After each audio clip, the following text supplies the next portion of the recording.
हवाई अड्डे पर पहुंचना था। दूसरे लंदन के हवाई अड्डे से जेट एयरवेज से वो टीम उड़ने के बाद लैंड करने से पहले एयर ट्रैफिक कंट्रोल के जरिए 2 घंटे से ज्यादा उड़ान में गर्दिश करती रही। ATC के जरिए किस तरह उनको बताया गया और कैसे ये टीम वापस चली गई। अगर ये टीम नहीं था हिंदुस्तान की पुलिस और खुफिया एजेंसी को कि यहाँ हमला होने वाला है, तो उस टीम को यहाँ 8 बजे के जहाज से लैंड कर जाना चाहिए।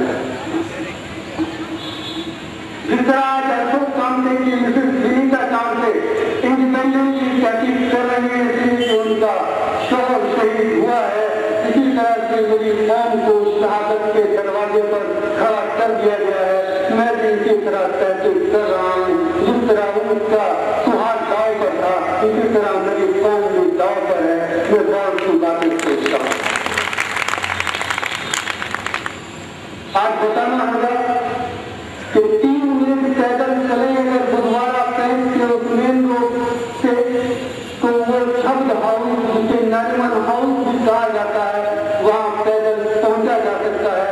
और वहाँ से वो कैसे 2 मिनट के फासले पर है और 5 मिनट में वहाँ से पैदल चलकर ताज होटल पहुंचा जा सकता है।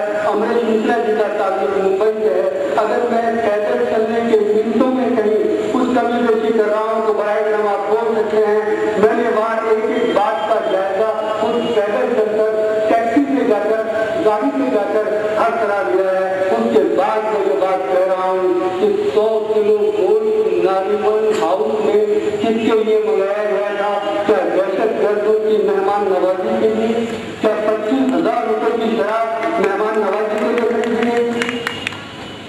7 घंटे इजराइल में, न्यूयॉर्क में दहशत गर्दों की पूरी रात टेलीफोन पर एक दुभाषी के जरिए, एक इंटरप्रीटर के जरिए बात कराई जाती है।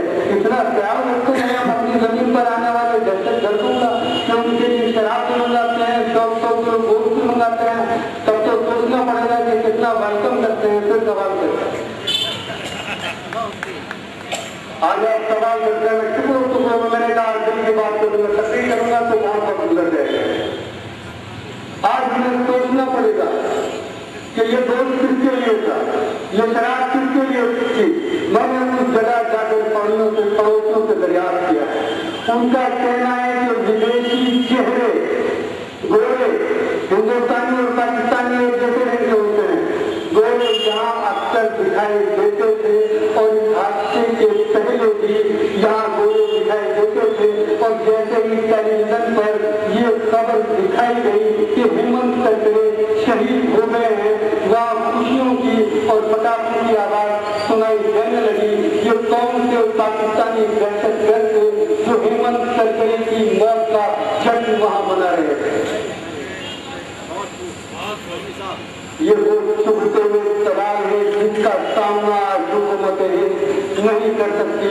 और जहाँ से मैंने बात शुरू की थी चंद जुमलों में वही बात कहना चाहूँगा कि दहशत गर्दी के वाक़यात से खौफज़दा थी ये सरकार।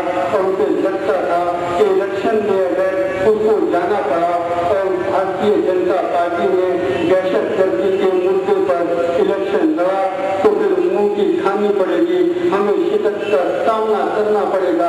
इसलिए उन्हें कुर्बानी का बलि का बकरा बनाने के लिए कुछ मुस्लिम नौजवानों की जरूरत पड़ी और ऑपरेशन बटला हाउस अमल में आया। लेकिन जब हमारे मीडिया ने उस वक्त के वजीर दाखिला शिवराज पाटिल के 3 बार सूट बदलने के वाक़यात को सामने रखा, उस दिन 12 बजे जब जुमे के दिन रमजान के महीने में ऑपरेशन बटलाव के नाम पर बेगुनाह मुसलमानों का खून बहाया जा रहा था, हमारे मुल्क का होम मिनिस्टर पुलिस हेडक्वार्टर में मौजूद था। ये सवाल किया जाने लगा तो ये सरकार बौखला गई, परेशान हो गई। तब उसने कहा अच्छा हेमंत करकरे साहब आवाज दहशत गर्दी का दूसरा चेहरा दिखाना शुरू कर दीजिए। एक पर तैनात पुलिस अफसर ने नॉलेजान इन्वेस्टिगेशन के जरिए उन तमाम वाक़यात को सामने लाना शुरू कर दिया जिसमें दयानंद पांडे भी था, उसका लैपटॉप भी था, पुरोहित भी था। पुरोहित के जरिए तरबियत याफ्ता ताकतों से ज्यादा दहशत गर्दों का कुतुब था, उसमें शाखाएं भी थी, उसके अंदर वो टीम भी था, उनके एहतमाम के जरिए तमाम राज खास हुए। एक बार फिर हमारी हुकूमत के चेहरे की रौनक वापस लौट गई। उन्हें लगा कि अब इलेक्शन में जाने का माहौल बन चुका है, हमने दहशत गर्दों का वो चेहरा भी दिखा दिया है, उनका क्रेडिट हमारी सरकार को यकीनन मिलेगा। ऐसे में जब लगा प्राइम मिनिस्टर की मीटिंग को क्या उनके पैरों के नीचे की जमीन खिसकने वाली है, उनकी पार्टी की कामयाबी तो बहुत दूर की बात। हेमंत करकरे का इन्वेस्टिगेशन अगर उन तक पहुंचा, राजनाथ और मोदी तक इसके दायरे में आने लगे, इंग्रेज आ ही चुके हैं, तो फिर देश की शराबों के पीछे उनको जाना पड़ेगा। तब उन्होंने सादगी प्रज्ञा के ऐसे बजट को बहाना बनाकर प्राइम मिनिस्टर मनमोहन सिंह से मिलने का टाइम मांगा। वो तकलीफ नहीं है, वो तमाम वाकयात आपके सामने बयान कर रहा है। तकलीफ उससे बेहतर लीडर इंटरव्यू है और कर सकते हैं। हम वाकयात तो आपके सामने रखना चाहता हूँ। मैं मुफ्ती अबू बकर के भाई के शख्स को लेकर प्राइम मिनिस्टर मनमोहन सिंह से खुद जाकर मिला था, उनको बताया था कि उस तरह से मुताबिक नहीं हुआ है। ये एक मुफ्ती है, एक गरीब घर से ताल्लुक रखने वाला है, इसके पास अकादमिक नाम की कोई चीज नहीं है, ट्रेनिंग के लिए जाने का कोई सबूत नहीं है। इसका भाई का शख्स ये साबित करता है कि बेहद परेशानी के आलम है। इस पर गौर करने प्राइम मिनिस्टर ने एक डायरेक्टर अतीक को वक्त बुलाकर कहा, ये सब इससे विस्तृत कर दीजिए, मैं इस पर बात करूंगा और सारी बातें मैं उस वक्त कह रहा हूँ आपके सामने। अतीक साहब ने प्राइम मिनिस्टर को क्या ब्रीफ किया, प्राइम मिनिस्टर गए, वो सब कहीं ज्यादा दर्दनाक था, कहीं ज्यादा दर्दनाक था।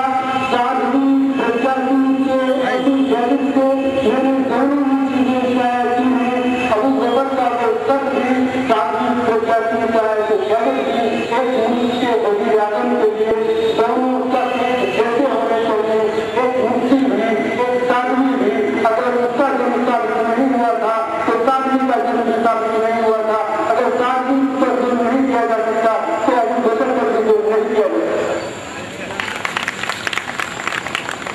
इसके बावजूद वजीर आजम ने अपने सिक्योरिटी एडवाइजर के नायब को मिलने के लिए अडवाणी के घर पर भेजा। उन्होंने यकीन दहानी कराई कि अब सादगी प्रज्ञा पर जुर्म नहीं होगा और इसका अमली सबूत ये भी हुआ कि आगे से पुलिस कस्टडी में नहीं दिया गया, जुडिशियल कस्टडी में दिया गया। सब जानते हैं कि जुडिशियल कस्टडी में होने पर उनके कुछ भी जांच करना आसान नहीं होता। बावजूद इसके प्राइम मिनिस्टर ने मिलने का वक्त दिया अडवाणी जी को। अब अडवाणी जी ने मनमोहन सिंह के काम में ऐसा क्या होगा कि उसके बाद हिंदुस्तान का मंजरनामा बदल गया। चंद मिनट तक तमाम तर तवज्जो मैं चाहूंगा, कोई ताली नहीं, कोई आवाज नहीं, किस मंजरनामे पर बात करे। मालेगांव इन्वेस्टिगेशन के जरिए हेमंत करकरे हिंदुस्तान में दहशतगर्दी का वो चेहरा दिखा रहे थे जिसके पहले हिंदुस्तान के सामने इस तरह नहीं था। ये बात पहुंच रहे थे भारतीय जनता पार्टी के president Rajnath Singh, prime minister meeting Lal Kishan होने तक। उसके बाद वो मिलते हैं प्राइम मिनिस्टर से। कांग्रेस और ये सरकार जो मालेगांव इन्वेस्टिगेशन में शहीद हेमंत करकरे की उन तमाम इन्वेस्टिगेशन के बाद खुश थी, अचानक उसका चेहरा बदलता है।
जिंदा खातून को, जो उस रफी और उसकी बीवी रजिका के साथ वहाँ रहती थी, उनके बच्चे की परवरिश करती थी, उनको साथ ले जाकर इजराइल के अंदर उसके मुल्क का सबसे बड़ा अवार्ड दिया जा रहा है।